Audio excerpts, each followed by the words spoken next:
Ei pessoal, tudo bem com vocês? Estamos aqui para mais uma aula sobre clima e vegetação e geografia, né? E agora a gente vai falar de três tipos de clima aliado à vegetação, né? A gente está tratando desse assunto aí e a gente está percebendo que clima e vegetação estão intimamente ligados, né? Um influenciando no outro, né? Nós já falamos de alguns aqui, a gente vai continuar falando sobre os climas da zona intertropical, né? Aí pegando alguns subtipos do clima tropical que a gente tinha falado na aula passada. Né? A gente tem esses subtipos porque, logicamente, à medida que a gente vai se afastando, né, se afastando aí da linha do Equador, ou seja, a gente vai aumentando a latitude, você vai tendo algumas mudanças nesse clima. Então, a gente precisa falar sobre isso. E a vegetação muda com isso também.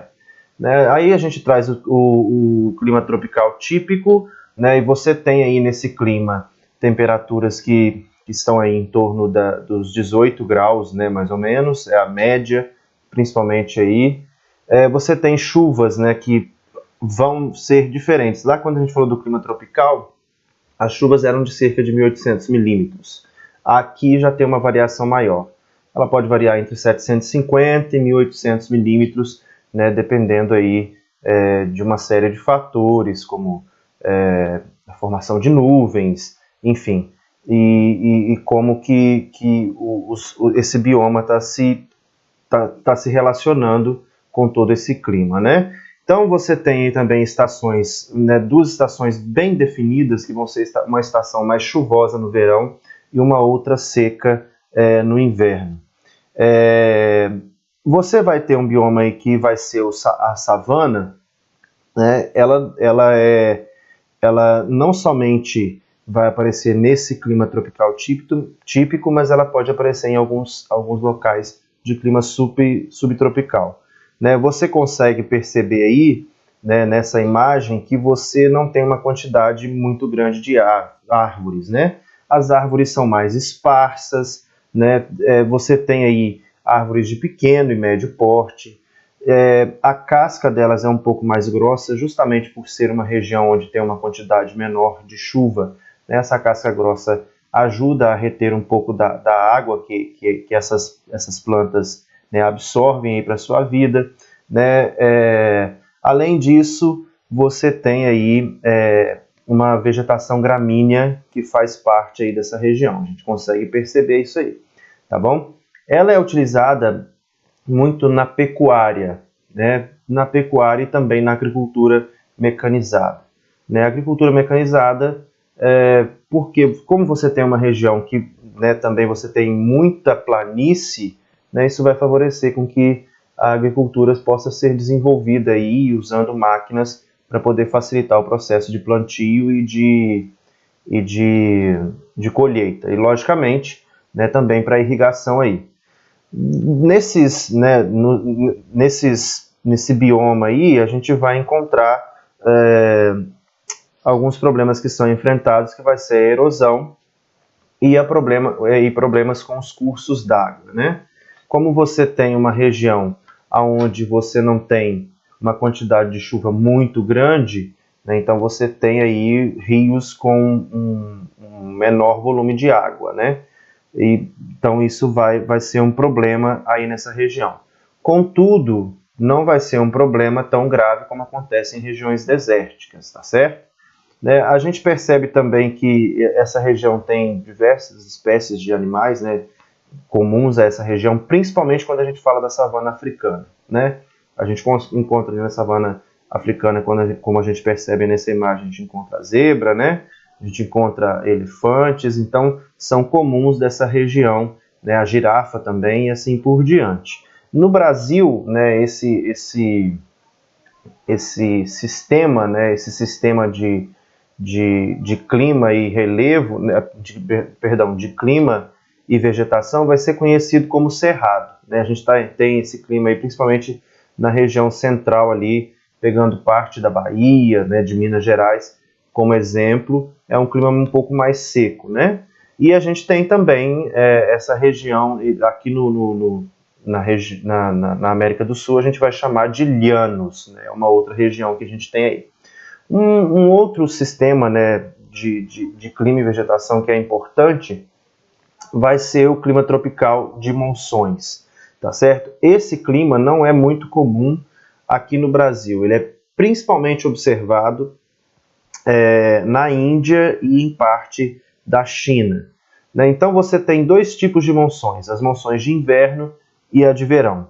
Como vocês conseguem perceber, durante as monções de inverno, você tem uma alta pressão no continente que vai fazer com que os ventos, né, soprem na região do Oceano Índico, tá certo? São ventos mais secos e você tem um período de estiagem aí, tá certo?